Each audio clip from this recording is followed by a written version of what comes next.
Pour en savoir plus, nous avons rencontré au quartier Ondogo, au 6e arrondissement de Libreville, Maître Basile Benkouna. Maître, bonjour. Bonjour. Pouvez-vous nous dire qui est Basile Benkouna de manière succincte? Je vous remercie. Le maître Basile Benkouna, je suis maître esséniste. L'essénisme est les enseignements donnés par les enseignants en Égypte. Et tous ceux qui font la promotion de ces enseignements, qui font le relais de ces enseignements, ce sont des essénistes. Je suis maître esséniste, kabbaliste, numérologue, séphirotologue, électromagnétiseur. Je suis responsable de l'école de spiritualité de Michel Elémia, cette école qui enseigne l'essénisme et dont le maître, celui qui parle en ce moment, a fait une expérience inédite. J'ai rencontré la divinité qui règne sur la nation ougouenne, le Gabon, et qui s'est avérée être une entité planétaire parce qu'elle gouverne le pôle haut de notre planète. Maman est haut, l'esprit de l'Ogooué. Merci, maître. Nous sommes chez vous aujourd'hui pour parler de la santé par les plantes. Peut-on avoir d'abord une idée sur la création des différents règnes? Je vous remercie. En effet, le Père Céleste, d'aucuns le voient, un homme, non. Le Père Céleste est un conglomérat d'énergie qu'on a appelé les Elohim. L'électricité, le souffle de vie, le magnétisme, la matière, sous le contrôle de ce qui est arrivé il y a 13 800 millions d'années, le Big Bang des physiciens, qui n'est rien d'autre que l'émergence de la conscience divine, que nous, en hébreu, nous appelons le Shin, en Kabbale, j'entends. Le Shin, c'est l'Esprit Saint. C'est cette conscience qui a créé, n'est-ce pas, tout ce qui a son image. Ce sont les étoiles qui sont nos créateurs. Et nous, nous sommes créés par cette étoile qui est là-haut, qui est la deuxième génération des étoiles de la galaxie de la Voie lactée, appelée par les Égyptiens Osiris, et d'une supernova, c'est-à-dire une étoile bleue qui a explosé et dont l'âme, n'est-ce pas, a été utilisée par les forces cosmiques venant du trou noir pour former un ensemble d'étoiles, dont la nôtre. Nous sommes à la deuxième génération des étoiles par rapport à la galaxie de la Voie lactée, c'est-à-dire le créateur de notre créateur, tandis que nous sommes la troisième génération d'étoiles par rapport au Big Bang, c'est-à-dire à l'origine de toute chose. Et c'est cette étoile là-haut qui est un être vivant, qui n'est pas une chose, qui a une conscience, que l'on appelle couramment le Saint-Esprit. Et cette étoile vibre sur 4 autres plans, le plan physique, le plan astral, le plan mental et le plan mental. Alors, cette étoile nous crée, nous, les êtres du bas, parce que après nous avoir créé, après avoir créé d'autres êtres dans d'autres plans, je parle de Jupiter, Saturne et tout ça, qui sont en réalité les parties de son corps. L'étoile et les planètes qui l'entourent sont exactement le Dieu créateur avec les parties de son corps qui sont considérées comme des choses. Ce n'est pas des choses, ce sont des parties de son corps. Et chaque partie du corps est habitée par des êtres. Les chérubins, les séraphins, les trônes, les puissances, etc. sont les familles des êtres créés avant nous. Nous sommes des résidus. C'est-à-dire que la boue cosmique qui est restée quand le Père Céleste a fini de tout créer, alors il fallait créer quelque chose dans ce que on va appeler la boue cosmique, la Terre. Le jardin d'Éden dont on parle, c'est la Terre. Alors c'est cette Terre-là qui va être le réceptacle, n'est-ce pas, des dernières énergies du Père Céleste qui vient de créer. Et nous avons été créés dans la sphère astrale de la Terre. La sphère astrale, c'est la sphère de l'âme, le corps de l'eau, dont on va parler à cette émission. Mais malheureusement, avec la rébellion d'un être que l'on appelait Satan, nous avons été tirés dans le plan physique. Voilà pourquoi dans le système solaire, il n'y a de vie physique que sur la Terre. Mars, Jupiter, Saturne, Uranus, il n'y a nulle part dans le système solaire où il y a une vie sur le plan physique, même pas microbienne. La seule planète où il y a des êtres qui vivent dans le plan physique est la Terre. Pourquoi? Parce que cette création, n'est-ce pas, est une damnation, c'est une chute, on parle de chute cosmique. Nous nous sommes retrouvés avec des corps physiques. Et à partir de là, l'Éternel a dit, comme vous avez fait ça, vous allez mourir. Mourir veut dire quoi? Vous allez devoir passer par les différents règnes pour arriver à transcender votre nature humaine que vous avez densifiée en faisant allégeance à un rebelle pour retrouver votre divinité. En réalité, nous sommes sur terre en perdant les corps physiques pour retrouver notre divinité. Nous sommes des dieux. On a été créés dans la sphère de la terre, le plan de l'eau. On devait devenir vapeur, puis hélium, voilà, sous le feu divin, sous l'action du feu divin. Mais aujourd'hui, nous sommes devenus glaçons. Le glaçon doit d'abord fondre pour devenir l'eau. Quand nous fondons, nous retournons à la sphère de la terre et on dit nous sommes auto-réalisés. Ça veut dire nous ne devons plus revenir vivre dans des corps physiques. C'est de ça qu'on parle quand on parle de le Christ viendra juger les vivants et les morts. Les morts, c'est tous ceux qui sont obligés de revenir vivre dans des corps physiques. Et malheureusement, pour ces corps physiques, on est parti du règne minéral au règne végétal. Il y a de cela 4,5 milliards d'années, les minéraux seuls étaient des corps des premières âmes. Ensuite, ces âmes ont évolué, n'est-ce pas, dans le végétal. Et quand des consciences des âmes dans le végétal ont été suffisamment élaborées, le Père Céleste a créé un troisième corps, le corps animal. C'est ce qui fait que la création ne s'est pas faite de façon spontanée. Au niveau de la science, les minéraux étaient là avant. 1 milliard d'années plus tard, sont apparus les premiers végétaux. 1 milliard ou 2 milliards d'années plus tard, sont apparus les premiers animaux. Nous, les humains, dans la forme que nous sommes, Homo sapiens, avant d'être des Homo sapiens, on était d'abord des Homo habilis, Homo erectus, etc. etc. Aujourd'hui, nous sommes sur Terre depuis 20 millions d'années. Et la forme d'homme que nous sommes aujourd'hui, n'est-ce pas, la 5e race, nous sommes sur Terre depuis 200 000 ans. Voilà. Donc nous sommes des humains, mais ces humains-là, nous avons besoin, nous, de toujours revenir s'incarner pour élever notre conscience. Et de sorte que nous ne reviendrons plus vivre dans des corps physiques. En fait, l'objectif qui fait que nous venons vivre sur Terre, c'est pour ne pas revenir en réalité. C'est pour apprendre les lois de la conscience, de sorte qu'on n'ait pas besoin d'un corps physique pour revenir apprendre les lois de cette conscience. On parle d'auto-réalisation. En fait, nous sommes appelés à ne plus revenir vivre dans les corps physiques. Donc, pour terminer, je disais que la création des règnes, règne minéral, règne végétal, règne animal, règne humain, ces règnes-là n'ont pas été créés au même moment. C'est l'élévation de la conscience, n'est-ce pas, qui fait que le Père Céleste trouve toujours des corps de plus en plus élaborés. Car tôt ou tard, nous devons retourner dans la sphère où nous avons été créés, la sphère de l'eau. Nous sommes les êtres de l'eau. Justement, maître, parlant de l'eau, nous savons qu'aujourd'hui, notre monde, les humains rencontrent moult problèmes. Ça perturbe sur le plan financier, sur le plan matériel, sur tous les plans, bref. Alors, maître, une question nous brûle les lèvres. Qu'est-ce qu'un bain de purification et pourquoi le recommande tant souvent? Très bien. Bon, comme je vous l'ai dit tout à l'heure, chaque fois que nous venons sur Terre, c'est que nous revenons prendre un corps physique. Aujourd'hui, on est au Gabon. La prochaine incarnation, on sera américain. La prochaine incarnation, on sera chinois, etc. On ne se réincarne pas au même endroit. On n'a pas le même rôle. Et au fur et à mesure qu'on se réincarne, la vie antérieure influence notre vie actuelle. Parce que nous avons fait un certain nombre de choses. On a transgressé les lois divines. Nous traînons ce qu'on appelle une ardoise karmique. Et c'est cette ardoise karmique qui fait que parfois, vous avez l'impression que la Terre, n'est-ce pas, ne vous est pas favorable, les choses marchent mal, etc. Parfois, c'est des sorciers, parfois c'est ci, mais aussi il y a une partie des vies antérieures qui peut influencer votre vie. C'est-à-dire, on parle alors d'un karma. Ça, c'est la première chose.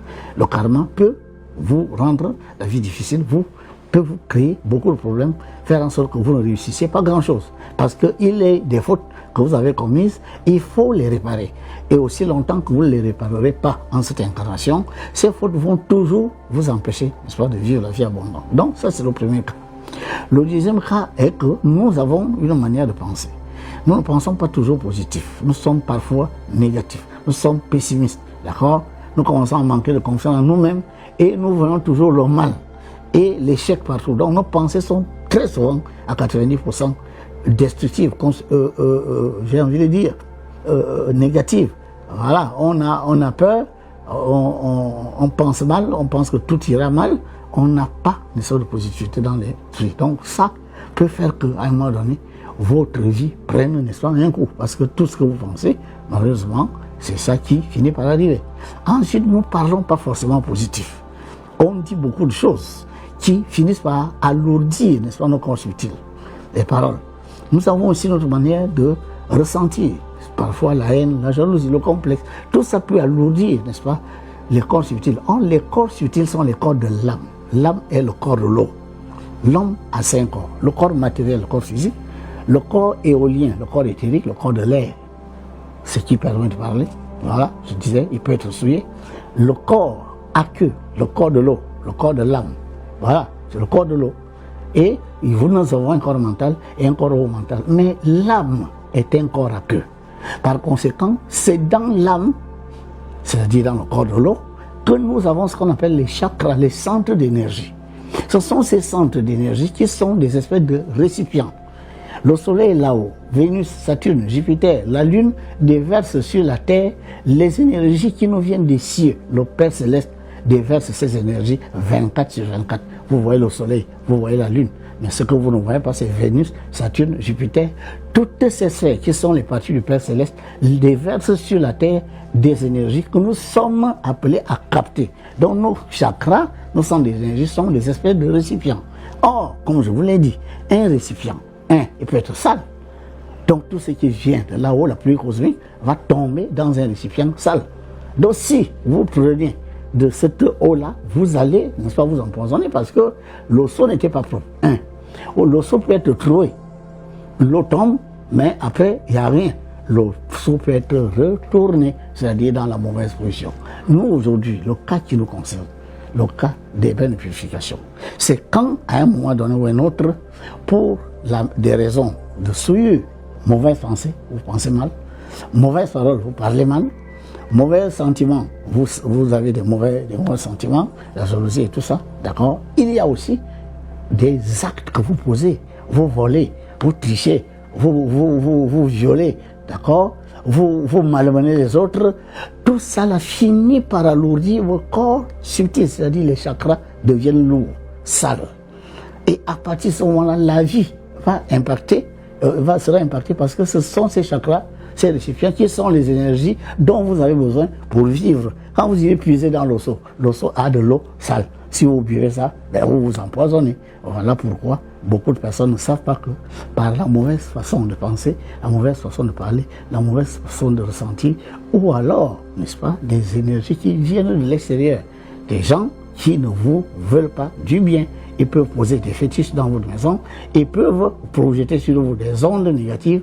On parle alors d'une sorcellerie explicite. Donc, ou alors, et ce qui est plus grave, les entités démoniaques qui sont dans la sphère éthérique de la Terre peuvent utiliser vos peurs, vos angoisses, vos craintes pour pénétrer, n'est-ce pas, vos chakras et vous devenez possédé. Vous devenez possédé par une entité démoniaque. Donc, c'est tout ça là, soit votre manière de penser qui vous a souillé, soit votre manière de parler, soit votre manière de ressentir, soit un sorcier qui a réussi, n'est-ce pas, à vous atteindre par des ondes ou par un fétiche, soit alors les démons qui ont fini par prendre le contrôle de vos corps subtils, ou alors, plus grave, quelqu'un qui est mort, qui n'est pas allé dans la salle, qui est là dans la société de la Terre. On parle de fantômes. Les fantômes peuvent venir souvent intervenir, n'est-ce pas, dans vos chakras et finir par les influencer. Donc c'est pour toutes ces raisons que nous sommes obligés de faire des bains de purification. Pourquoi on utilise l'eau? Mais nous utilisons l'eau parce que je vous ai dit que l'âme est un corps d'eau. C'est l'âme qui a les chakras, c'est l'âme qui porte les chakras, c'est-à-dire les centres d'énergie. Et vous remarquez que quand vous naissez, vous êtes dans l'eau. L'eau liquide amniotique, c'est l'eau.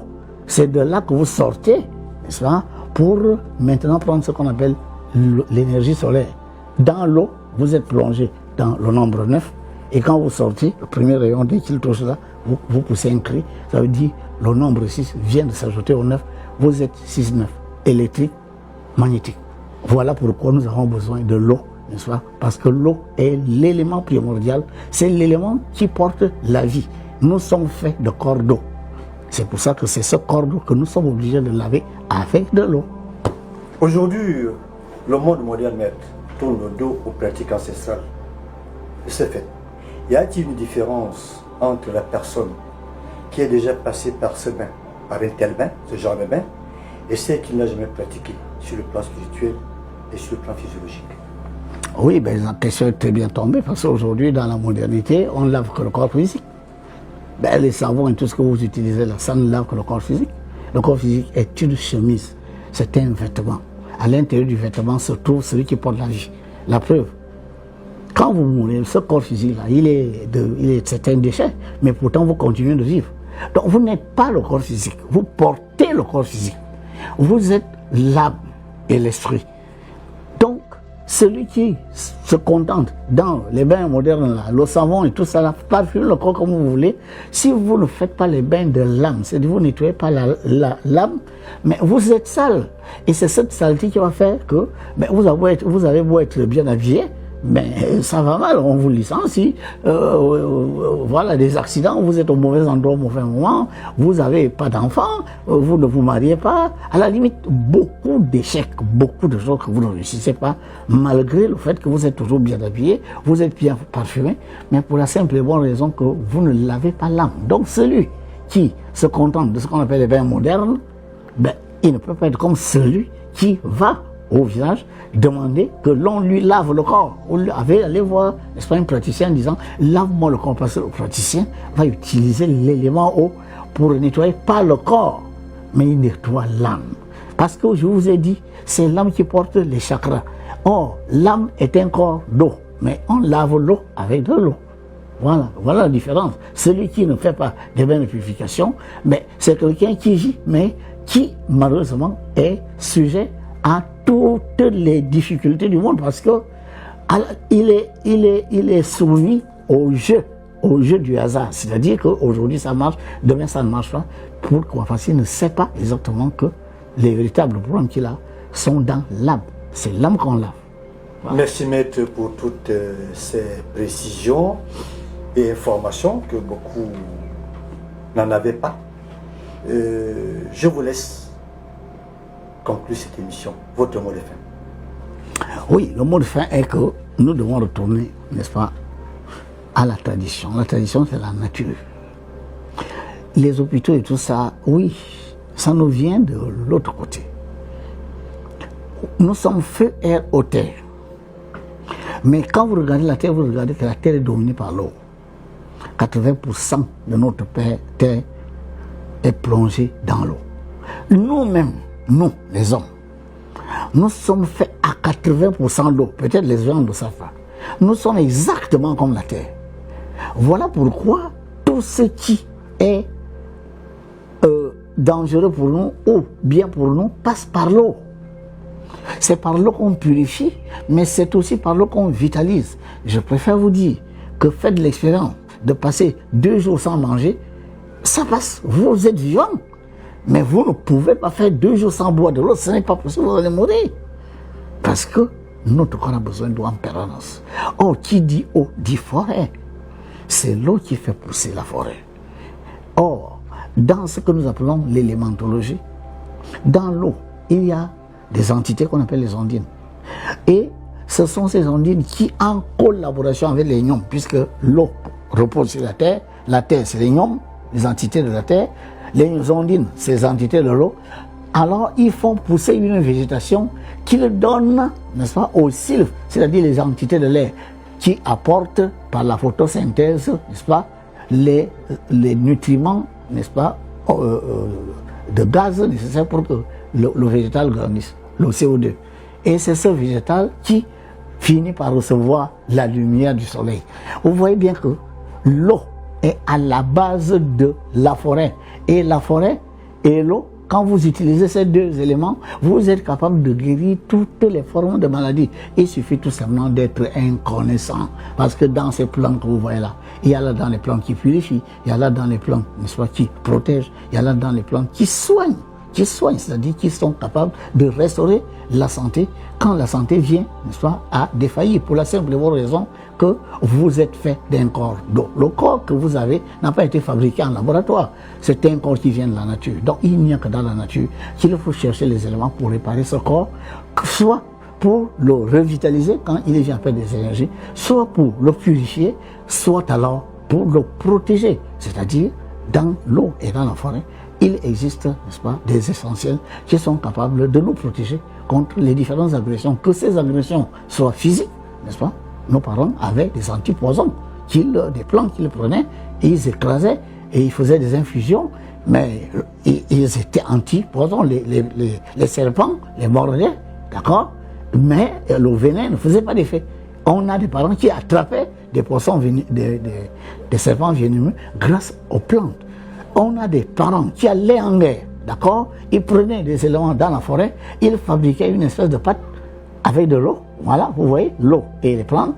Alors, ils s'enduisaient ça sur le corps. Ils étaient invulnérables aux flèches, ils étaient invulnérables aux armes.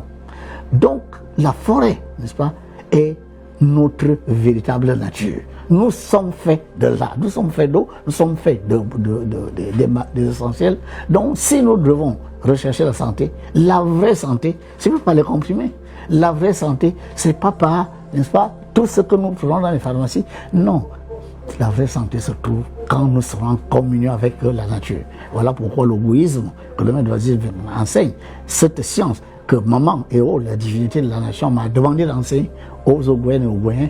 L'ogoïsme est basé sur la connaissance, n'est-ce pas, des terres, des eaux, des forêts et de tout ce qui vit sur notre terre pour pouvoir, n'est-ce pas, en extraire la force mystico-spirituelle nécessaire pour retrouver l'équilibre avec la nature. Nous, c'est ce que nous cherchons dans l'ogoïsme. Voilà, mesdames, mademoiselles, messieurs, nous sommes arrivés au terme de l'émission. Nous vous remercions de votre aimable attention. À très bientôt.